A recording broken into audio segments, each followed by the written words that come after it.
morning, dear students. My name is Kinjal Patel and I am your English teacher. Today we are going to look about one of the important topic which is which can be asked in your examination. It is under writing section. Writing section के अंदर ही आता है and this is the probably last topic for the writing section. यहाँ पे writing section के लिए हमारे पास दोनों जो last topic है that I have mentioned on the board and that is what I am going to explain you. Right? You have just focused on what I am saying about these two topic. My dear student, I hope up to now you have sufficient topic knowledge about what I have taught you and hope you will do good, or I should say better in the examinations. If you follow that, you will definitely be beneficial in the examination to gain a good marks in your special English subject. ठीक है? Now today we are going to talk about the writing section. In the writing section we are going to look about essay writing. ऐसे writing एक ऐसा topic है my dear student कि ये चीज है ना अमूमन तो सभी को आती है कि भाई कैसे लिखना है, क्यों लिखना है, किस तरह से लिखना है, ये सारी पैटर्न होती है आपके पास. लेकिन कुछ ऐसी भी चीजें होती है कि एक बार अगर ब्रश अप हो जाए तो उसकी इंपैक्ट अच्छी आती है and that is why I am here to let you know about it. Let's talk about कि ऐसे जब भी पूछे जाते हैं तो उसकी फॉर्मेट जनरली क्या होती है. तो और कुछ नहीं होता है, ऐसे के अंदर जो भी टॉपिक होता है पहले उसका इंट्रोडक्शन दिया जाता है, ऐसा हम मेंशन ओवर हियर. पहले इंट्रोडक्शन होता है, फिर उसका डिस्क्रिप्शन, जो भी इंट्रोडक्शन है उसके बेस पे आपको उसका डिस्क्रिप्शन देना है. फॉर इंस्टेंस कि आपको मान लो कि स्कूल की एक ऐसे दिया गया है जिसका टॉपिक स्कूल बेस है तो एजुकेशन फील्ड उसमें आ जाएगा, तो उसका डिस्क्रिप्शन पूरे completely you have to give the proper description about the schools. अगर नेचर के रिलेटेड है तो नेचर का देना पड़ेगा.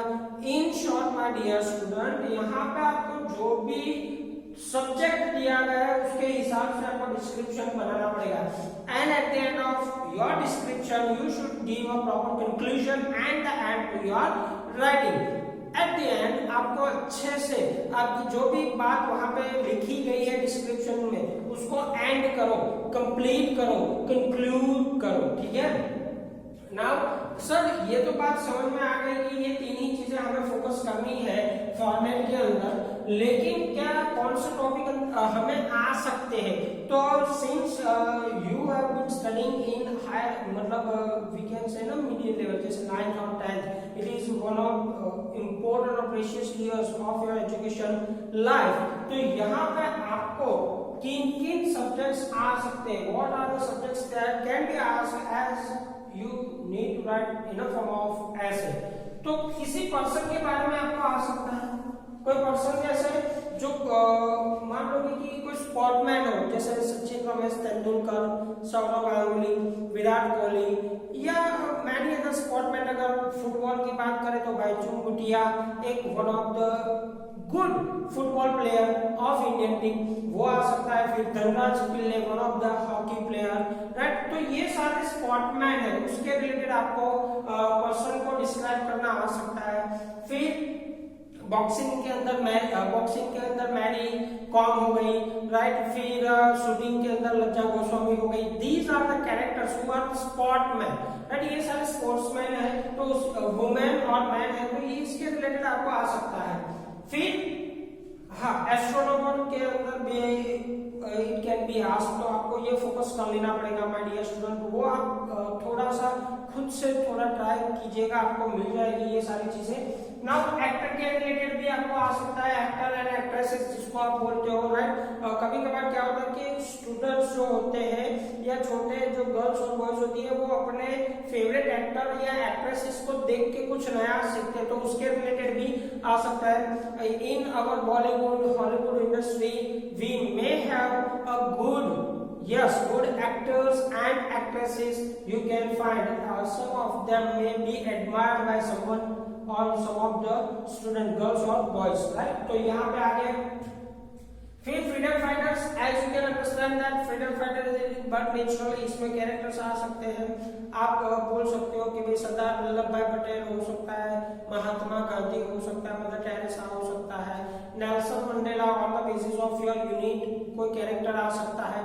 तो ये आपका फ्रीडम फाइटर का एक पॉसिबली दिया हुआ है। देन पॉलिटिशियन, अगर कोई अच्छा पॉलिटिशियन है तो उसके बारे में भी आपको आ सकता है। फिर रिलीजियस लीडर्स, जो भी रिलीजियस लीडर्स होते हैं, कभी कभार हम बात करते हैं ना, स्वामी विवेकानंद वगैरह, कालिदास है, राइट, भास भारवी वगैरह है, झवेरचंद मेघानी, वो one of the best literary जो गुजराती है, हिंदी के अंदर आप मुंशी प्रेमचंद ले लो, राइट, बहुत सारे ऐसे राइटर हैं। फिर रिलीजियस लीडर जिसको बोलते हैं, रिलीजियस लीडर क्या होते हैं कि जो रिलीजियसली बहुत आगे बढ़ गए हो, ऐसे जैसे लामा, दलाई लामा, जिसके बारे में आप बात कर सकते हो।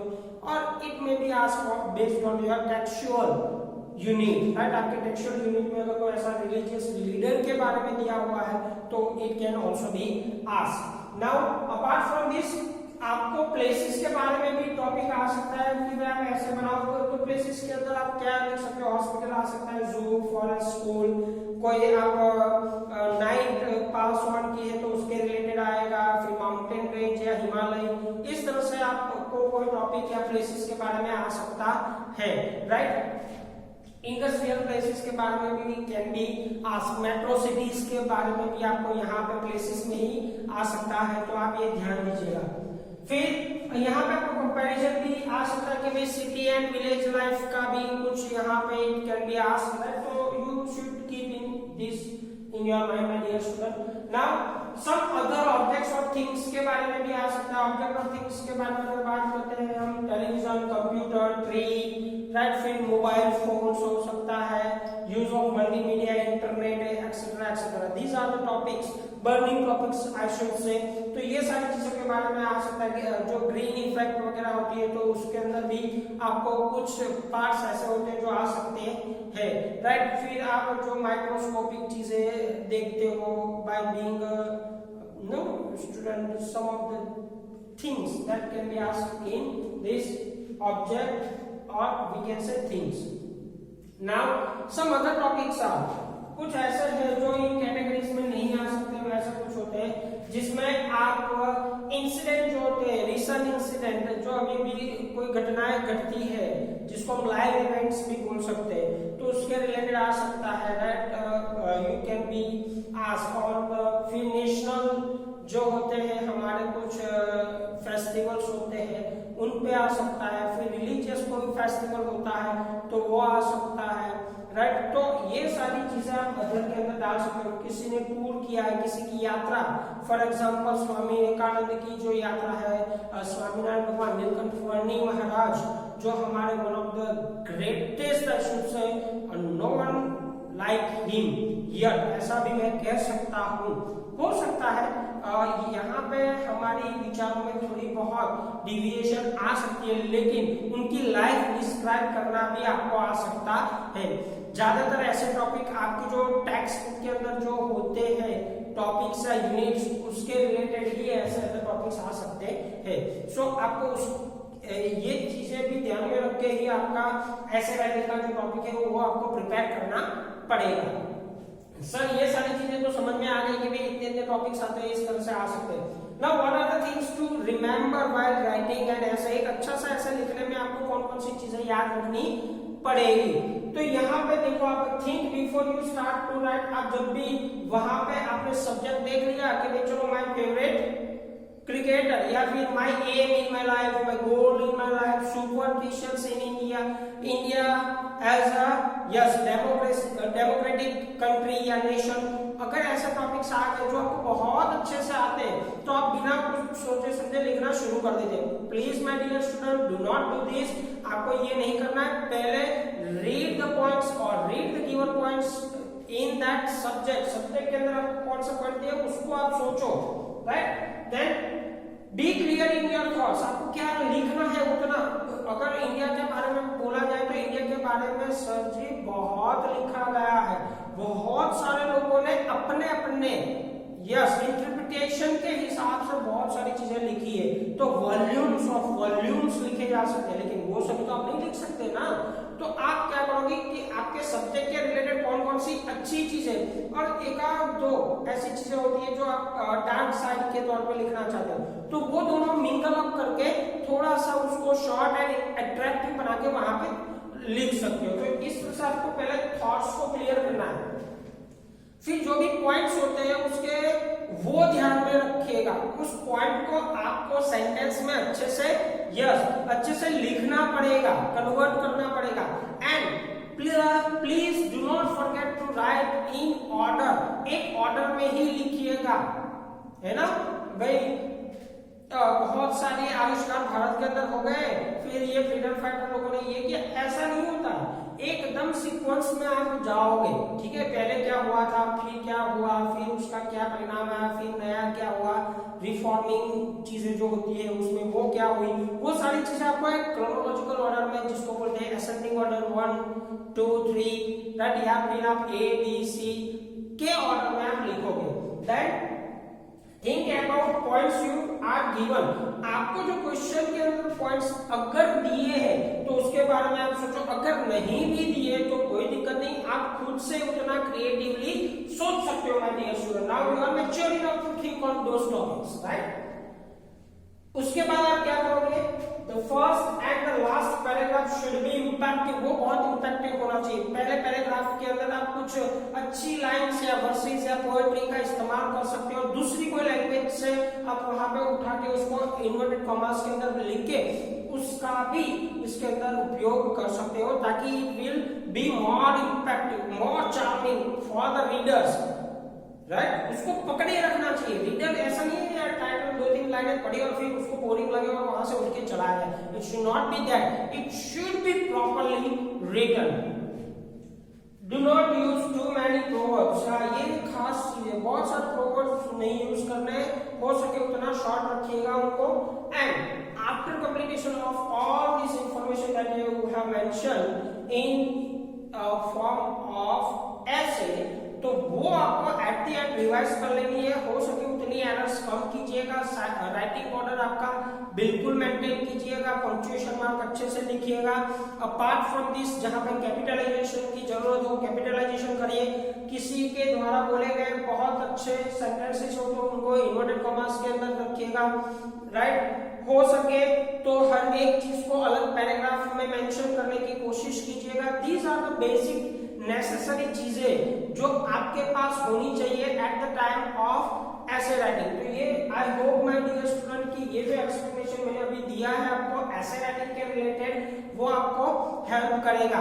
Please try to find out certain materials in which you can find certain essay. Try to read at least once or twice.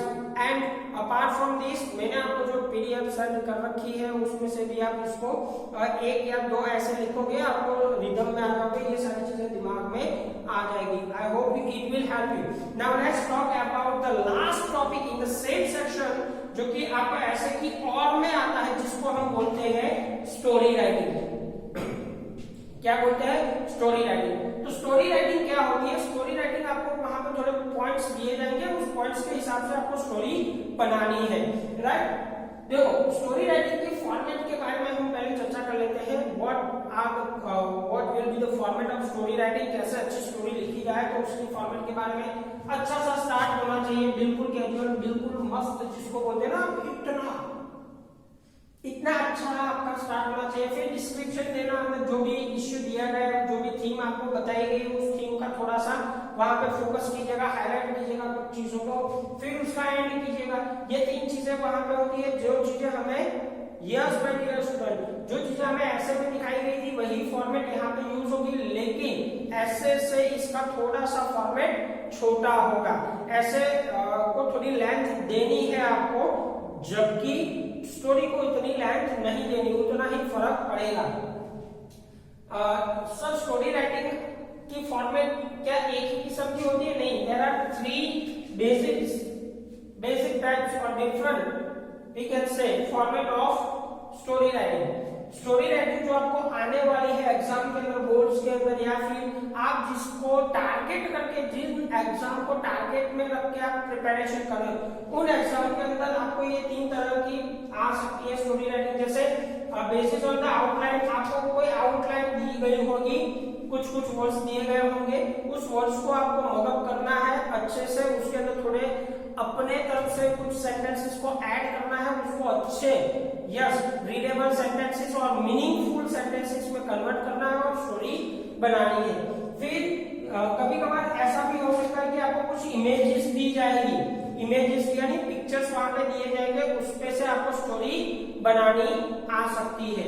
और जो तीसरा है वो फ्यू ऐसे ओपनिंग लाइंस आपको दी जाएगी, कोई स्टोरी में ना ही पिक्चर होगा ना ही पॉइंट्स होगा, लेकिन एक दो ऐसी लाइनें होगी जहां से आपकी स्टोरी को आपको शुरू करना है। जब ऐसी लाइंस दी जाती है तो अब आपको सोचना पड़ेगा, जिस तरह से लाइंस दी गई है, रिप्रेजेंट की गई है, उस तरह से अगर आपका माइंड सेट आप कर दोगे तो फिर स्टोरी राइटिंग में आपको there won't be any problem, कोई भी प्रॉब्लम नहीं आएगी। नाउ क्या चीजें हैं ऐसी जो हमें स्टोरी राइटिंग के दरमियान ध्यान में रखनी चाहिए? जब भी आप स्टोरी राइट कर रहे हो तो आप इतना याद रखिएगा कि carefully read, look, given outlines और इमेज। जो भी इमेजेस दी जाती है उसको अच्छे से आप देखो, इमेजेस जो दी जाएगी यहाँ पे ये इमेजेस आपको दी जाएगी तो अच्छे से देखो, फिर रीड करो। अगर कोई आउटलाइन दी हुई है डैश करके ऐसे कोई पॉइंट्स वगैरह दिया हुआ है, आउटलाइन दी हुई, तो उसको आप ध्यान से पहले पढ़ लीजिएगा। स्टार्ट इमेजिनेशन, इतना पढ़ने के बाद उसके रिलेटेड इमेजिनेशंस आप करना चालू कर दीजिएगा। जैसे ही इमेजिनेशन आनी शुरू हो जाएगी आपको मालूम करना शुरू हो जाएगा कि मुझे क्या लिखना है क्या नहीं लिखना है।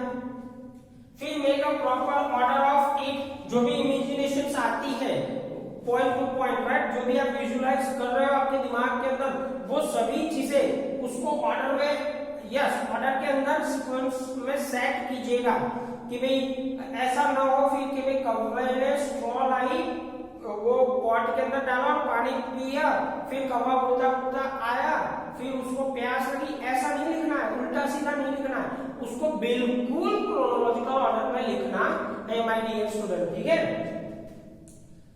Draft story in your mind first, पहले दिमाग के अंदर सोच लो कि मुझे इतना इतना लिखना है, फिर ही राइटिंग करना शुरू करो, फिर ही पेन डाउन होनी शुरू होनी चाहिए, तब तक नहीं करना है।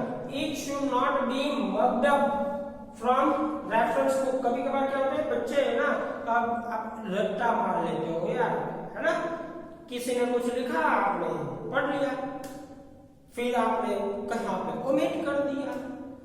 My dear student, knowledge doesn't, knowledge मतलब मैं यहाँ स्कूल के बारे में तो बात नहीं कर रहा हूँ, I am talking about knowledge, the real sense of knowledge, जो है ना वो आपकी खुद की क्रिएटिविटी से आता है। आप क्या सोच रहे हो उससे फर्क पड़ता है, लोग आपके बारे में क्या सोच रहे हो उनसे आपको कोई फर्क नहीं पड़ना चाहिए। तो यहाँ पे आप ऐसा ना, कुछ स्टूडेंट्स बोलते हैं कि सर आपने ऐसे में ऐसा किया था, ऐसा बोला था, इस तरह से सिखाया, लेकिन ये रेफरेंस मटेरियल है इसमें इस तरह से ऐसे लिखा है। My dear student, it is a free style of writing. जब तक कि डिस्क्रिप्शन राइटिंग का सवाल है, डिस्क्रिप्टिव राइटिंग का सवाल है, ये खुद से लिखना, ये आपकी क्रिएटिविटी पे डिपेंड करता है। हाँ, मैं आपको उतना जरूर कह सकता हूं कि आप जो भी टॉपिक दिया गया उसको स्टिक रहिएगा, चिपके रहिएगा उस टॉपिक को, टॉपिक के बाहर नहीं जाना है। फिर आप उसमें जितना भी इनोवेशन करना चाहते हो आप कर सकते हो। It is your own style my dear, so don't worry कि सर बुक के अंदर ऐसा लिखा है, आपने ऐसा कहा है तो हम कंफ्यूज हो गए। अरे क्यों कंफ्यूज होना, सिंपल चीज है, आपको याद रखनी है कि भाई ये फ्री स्टाइल ऑफ राइटिंग है, तो मुझे जितना समझ में आया, मुझे जितनी इमेजिनेशन मेरी पावरफुल है उतना मैंने लिखा, उतना मैंने सोचा, no problem about it, right. जिसकी जितनी इमेजिनेशन अच्छी होगी उसका उतना ही स्टोरी राइटिंग या ऐसे राइटिंग ऐसी चीजें उतनी ही अच्छी लगेगी। आप जितना फ्री माइंडेड होकर लिखोगे उतना ही आपको बेनिफिट मिलेगा। किसी में से आप रट्टा मत मारना, मगर की हुई नहीं चाहिए। It should B fictional and based on creativity. मैंने बोला ना वो आपकी क्रिएटिविटी पे डिपेंड करता है डियर, डोंट फॉरगेट इट, ठीक है। अब अपनी तरह से लिखो ना, कोई क्या कह रहा है, फॉर एग्जाम्पल अगर मैं कोई आपको बात बोलूं कि भाई इसमें ऐसा हुआ था, राइट, तो कोई एक इंसिडेंट है, कोई एक इंसिडेंट है, जैसे कि कोई एक साधु था, राइट, वो गड्ढे खोद रहा था, एक राजा आया, उसको पूछ रहा कि भाई आप ये काम क्यों कर रहे हो, आपको क्या जरूरत है। फिर वो जो बोला संत था, वो बोला कि यार ये मेरे लिए नहीं है, किसी और के लिए वगैरह वगैरह। अगर ऐसी चीजें जा रही है जिसमें आपका दिमाग नहीं, जैसा मैं सेंटेंसेस बोल रहा हूँ, तब आपको ऐसा लगेगा कि सर ये क्या बोल रहे हो, आप कहाँ से उठा के लाए हो, क्यों लाए हो। My dear, what that is what I want to tell you. यही चीज मैं सिखाना चाहता हूँ, क्योंकि ये चीज है ना, मैंने अपने दिमाग में एक स्टोरी बनाई और मैंने प्रेजेंट कर दी, तो आप अपने तरीके से करो ना। दैट इज नॉट नेसेसरी कि सबने बोला वही होनी चाहिए, राइट। ये फ्री स्टाइल है, और जितनी अच्छी आप करोगे उतना अच्छा आपको मार्क्स मिलेगा। सिंपल लॉजिक है, राइट। क्रिएटिविटी आपकी होनी चाहिए। इन शॉर्ट, किसी ने लिख दिया, आपने रट्टा मार दिया फिर लिख दिया, ऐसा कभी नहीं होना चाहिए क्रिएटिविटी राइटिंग के अंदर, ठीक है। Stick to the given theme.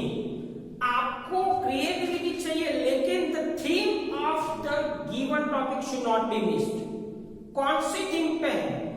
Clever, crowdy, pride, happiness, ये सारी थीम हो सकती है ना। तो थीम बेस ही आपको क्रिएटिविटी करनी चाहिए, थीम के बाहर नहीं जाना, दूसरी कोई थीम अंदर डालनी नहीं है, आपको अलग रखना है, ठीक है। Now and the last and important, that is right a proper end of it. कभी कभार क्या होता है, कुछ बच्चे होते हैं ना कि आगे टाइम बहुत दे देते हैं स्टोरी में, स्टोरी तो अच्छी लिख ली लेकिन उसको अच्छे से एंड नहीं करते। अब आप सोचो बेटा कि आप कोई छोटी सी स्टोरी पढ़ने बैठते हो, कोई बाजार से बुक लाए और उस स्टोरी को आप पढ़ रहे हो, और उसमें अगर अच्छा कोई एंड नहीं मिलता है, कोई मैसेज नहीं निकलता है, कोई मोरल नहीं निकलता है, राइट, कोई थॉट नहीं निकलती है, तो क्या वो स्टोरी आपको पसंद आएगी? नहीं आएगी ना। तो एज द सेम, जब भी आप स्टोरी लिख रहे हो तो उसमें से एट द एंड आपको कुछ मिलना चाहिए, सामने वाले को कुछ अच्छा थॉट या मैसेज मिलना चाहिए। उस तरह से अच्छे से उसको एंड करो, आधा अधूरा मत छोड़ दिया करो, ठीक है ना। I hope this both of the topic will help you, topic explanation will help you in your upcoming examinations.